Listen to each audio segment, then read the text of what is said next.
Ассалому алейкум. мо дар ду видеои пешина оиди ба шаклдарорӣ ҳам ниҳолҳои тухмдор дар мисоли себ ва ҳам ниҳолҳои донадор дар мисоли шафтолу, олу, гелос ҳамин тарзи ба шаклдарории ниҳолҳоро нишон дода будем. ва ин ниҳолҳои дусола буданд. баъзе нафарон фикр доранд ки ниҳола то 3-4 солагӣ мо бояд обрезка яъне буриш гузаронем, баъди ин дигар ҳоҷат нест. Не, дарахт фарқ надорад, хоҳ 10 сола, 20 сола, чанд соле ки боша, ҳатман ҳамин амал гузаронда мешавад. ҳозир мо мана пеши олуе истодагием ки олу гарчанде 4 сола ҳам боша, мана афзоишиш камтар сустар, ҳамина мо ба шакл медарорем. баъд инҷа бо олуе ки 6 сола мо чӣ хел обрезка кардем нишон медем. мана аввал навдае ки байн рафтагӣ ҳамчун проводник интихоб мекунем. мана мо дози ҳаминҷа навдаи байн рафтагӣ мана ай сар карда ай ҳаминҷа мо ай анамиҷа болотар тахмин 60-70 сантиметр мемонем, мебурем. хоб ана ки навдои дигара ҳамин чӣ хеле ки ҳамун тартибе ки дар видеои пешина карда будем, ҳамин хел вай мекунем, обрезка мекунем. мана инҷа мана ин навдаи дарунира ай бих мегирем. иншам навдае ки дарунда вай қати барои навдаи вай мо қати конкурент меша мегирем. хоб навдаи беруни мондагира 30 сантиметр зиёд не, 30-35 сантиметр мо мебурем. хоб ин навда бо мана байн будагӣ омадагӣ ина мегирем, навди зиёдай. инҷа дута мо дорем навда. хоб ана ин навдада мана як навда, дута, сета мо ҳамин берун будагира мемонем. 30-35 сантиметр вай мекунем. ина ҳарча инҷа мегирем. мана яке як мана. хоб баъд мана инҷа навдаи даруниро ҳатман аввал мегирем. ана ин навдае ки ин тараф омадагӣ монда дар кор намешавад, барои ки мо инҷа навда дорем. ин навдаро мегирем. ин навдае ки берун омадагӣ ина 30 сантиметр мемонем, ана инҷа мебурем. хоб ана дарун омадагӣ навдаи будагиро мегирем. ана навдаи ин тараф омадагӣ мана ин навда ки яъне горизонтали ҳаст, ҳамин навдада ҳосил омадагӣ мана. ина мо инҷа ина пинок мондагӣ пешинаша мегирем. нукча камтар калта мекунем, тамом. хоб баъд ин навдаи ана ин тараф омадагида агар аҳамият дода бошем, мана ана хемони ана инҷа ду навда рафтагӣ сета. ин навди беруни аимра мо ҳамиҷа ҷудо мекунем. ина 20 сантиметр мемонем, 30 сантиметр мемонем. хоб ана ин навдае ки мо проводник мондагӣ будем, мана байн будагиша мегирем барои конкурент нашава.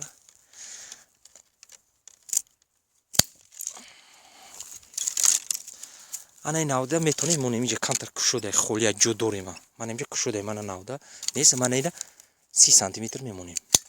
хоб ана ин навда инам ҳамин хел мана 3 навда рафтагиай, якта из тарафи беруниша мемонем, аминҷа калта мекунем. ана инҷа як ҷо ду навда омадагиай, ду навдач ина якча мегирем, якча мемонем. хоб баъд ана ин навди тараф будагида. хоб мо чӣ кор мекунем? мана аввал навди берунӣ ана инҷа бине 30 сантиметр мемонем, мегирем. хоб ана ки навдаи дарун будагӣ кадомна, мана навдае ки инс омадагӣ ина мегирем. мана ин навдаи қават будагӣ дуру рафта исай, тарафи дуруна ина мегирем.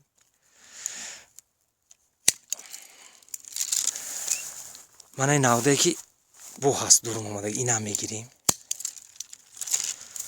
بعد ناوده‌ای که ای طرف پاره اومدگی ای این طرف اینا میتونیم کمتر کالتا کنیم نسبت به وای پویون طرف میسته. انا این ناوده‌ای که من این طرفی بیرون رفتگی اینشم میگیریم در کار نمیشه. این بار بدگی میگیریم اینجا پینوک موندگی پینوک توزا میکنیم اینجا 30 سانتی متر میپرتیم تمام. خب من این ناوده‌ی درونی این ناوده را میگیریم اینجا یک ناوده دیگه میگیریم. خب این ناوده دارم اینجا شکستگی میگیریم نه. بعد این ناوده که از دیده باشه این خیر رفتگی انا اینجا ما ناودی درونیشو میگیریم. خب این ناوده بالاتر من اینجا اگر دیده باشه من خیلی اومدگی 30 سانتی متر. انا اینجا ما ناوده را جدا میکنیم. ناوده که این طرف اومدگی میتونیم اینم مونیم این طرف های اینم پویونتر میگیریم. خب انا با اینده با یک ناودی دیگه اینم میگیریم. انا اگر همینجا اهمیت داده باشه من این ناوده یک ساله هم گر چنده باشه من اینجا حاصل اومدگی من در روز رفتگی اینم مو کمتر اینجا کالتا میکنیم. من حاصل همین سال حاصل میبندیم. من تمام به همین شکل مو درخت من به همین شکل اومد درختی مو. من اینجا یک ناودی زیوتی بده دو ناودی زیوتی اینا میگیریم به همین شکل اومد. انا اگه حوزی مو олуи 6 сола олу را میبینیم که ما چخیل обрезка کردیم.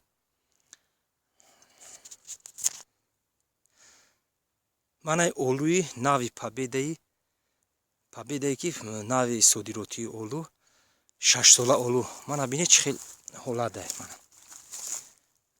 نغزیم که شفتگی من ناودم این حوزی обрезка کردگی نیست. اما اکنون حوزی ما همین درختم هم چخیلی که ویدیوی پیشینه در گفته بودیم چخیل کدام قاعده قطعی обрезка کردن نکنیم ما همه خیلی обрезка میکنیم برای که وقت نروه وقتی بسیارتر میره اینا وقتی обрезка کردن ما همین حوزی اینجا یک رد یک قطار اینجا همین نمود олу همین خیلی شکل ده بود ما چخیل обрезка کردگیم نشون میتیم. بعد یک جا یک نوزوکی داره که من همی ناوده‌ای که پریروست میگن من همین ناوده‌ای که یک ساله ناوده من اهمیت داده باشه من همین ناوده این اینجا سر میشه من نگاه کنید چه بالان رفتگی من چه بالان من همین ناوده قریب همش هم خیلی پریروست داده گیم. انا کوزی مو نشون میتیم و обрезка کردگی بعد همین مسئله ده کمتر یک نوزوکی همین را میفهمونیم خودش معلوم خودشون یک خلاصه میبروره. من олуе که منم олуе که ناو مو نشون بدیم من با همین طرز مو обрезка یعنی بروش گذارونیم من همین طرز هم پاست من از یک نشونتی من دیگری олу من баландиш همینقدر من همین شکل قطعی مو обрезка گذارونیم من همین شکل شکلی کوسه شکل همین شکل قطعی مو обрезка کردیم. انا که همین شکل چی خوبی داره شکل کوسه شکل من اگر دیسته باشه من پاست درخت پاست این چی خوبی داره چی پلوس داره همین شکلی обрезка. این یکم که هم وقتی که میوه میشه نصیب کرده باشه وقتی میوه ده مو بو همین خیلی نشون میتیم وای میکنیم وقتی چیندن میوه ده این یک آسونه هم چیندنش آسونه یگون چی در کار نمیشه یگون چی زیادتی یکم دوم همین که وقتی که ما دورو ابرابود میکنیم دورو میزنیم تا وایدم آسون میشه. بعد یک فکری دیگه یک پرابلم دیگه اساسی در چیه که من این پریروستی که ما گفتیم من این پریروستی که هست من زمین ده من این پریروست تو 3 متر بالان شده گیان من اگر من این ناوده را مثال گیریم تو 3 متر یک ساله پریروست های من تو 3 متر دراز شده گیان من اگر اینا یک قاعده داره که وقتی که ما обрезка میکنیم وقتی обрезка ده همین ناوده را باید من همین کلون اگر 3 متر حساب کنیم همینه تخمین 3 متر ممکن کمتر باشه اگر 3 متر همین حساب کنیم وقتی обрезка کردن باید ایسه یک کیسه همین موزنیم یعنی 1 متر همین را من اینجا اگر فرض کردیم اگر 3 متر باشه همین من از 3 قسمت جدا کنیم، 1 اینجا 2 3 همینجا ما باید بریم. من موافقی؟ یعنی همه قاعده‌ای که ابریسکا ده هست. من اگه نگاه کنی که وقتی ما همین سال من همین نهاده 1 ساله را ما چقدر موند؟ ما در 2 اگر ایسه یک ایسهش از همین 3 متر باشه، همین 2 متری هم میمونه. من اگه نگاه کنی که ما حوزی درختای همون اولو را ما 30 سانتی متر مونده بریدیم. هم نهاده 1 ساله را 30 سانتی متر. انا که نگاه کنیم ما همون وقتی که همین تجربه همین شکل قطعی ما زده بودیم، همین ابریسکا کرده بودیم، همون اولو را، همین نوع اولوی پابیده را، وقتی که ما همین خیلی ای 3 کیسه را میزنیم، باید سال آینده من اینجا وقتی که پریروستی نو میبره باید این افزایش زیاد نکنه. وقتی همین حالت زدنده باید افزایشش سست‌تر شود، یعنی کمتر، باید 1 متر 2 متر دیگه کم.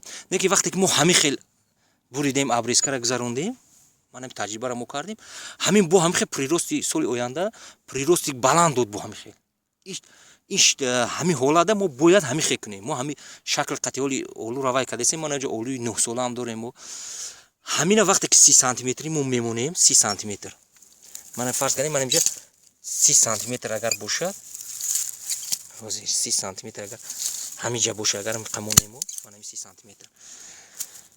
حالا که نگاه کنید که اینجا ما 2 متر 1 سال موندیم.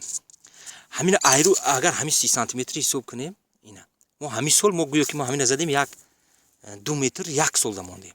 انا که وقتی 30 سانتی متری ما میزنیم در 7 سال، قریب 7 سال بعد ما درخت ما همین بلند میشه. من هم چیزی که هست 7 سال بعد ما همین درخت بلند میکنیم.